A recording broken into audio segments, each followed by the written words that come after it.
Dernier OPEX, après il arrête. C'est ce qu'il avait dit à sa femme avant de partir. Il lui reste 2-3 jours avec. 2-3 jours pour pouvoir profiter. 2-3 jours pour pouvoir photographier mentalement l'œuf qu'elle porte en elle et qui dans quelques mois aura éclos et fera sa fierté. Il prépare la suite, il prépare ses lendemains, son après-armée. Il prépare son nouveau monde, il prépare sa présence quotidienne. Quelque chose qu'ils avaient tous les deux tant espéré.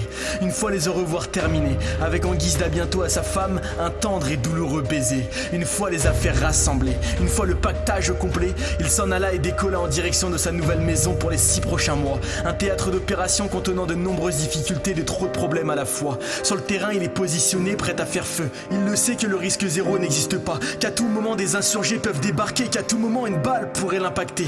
Il se rappelle de pourquoi il s'est engagé. Pour son père, pour son grand-père, pour tous ses frères et ses civils tombés. Il a toujours voulu servir, peu importe les horreurs observées, il y est toujours retourné.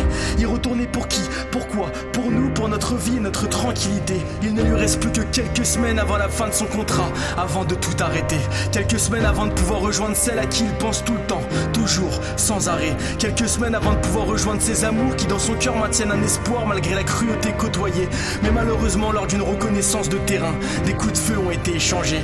Le futur papa a été touché, une balle dans l'artère et puis une autre dans le cœur. Aujourd'hui, c'est terminé. Chez lui, tout le monde l'attend, mais à la maison, il ne pourra pas y rentrer.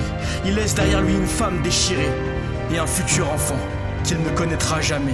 Quand vous allez aux obsèques d'un policier ou d'un gendarme, comme celui de Saint-Malo, avec son gosse de 4 ans, alors que je décorais le cercueil et que je le prenais la main, il me dit « Fais sortir papa de la boîte ».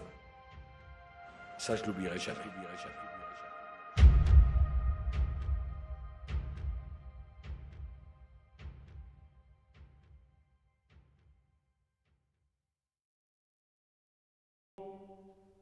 Nous entrerons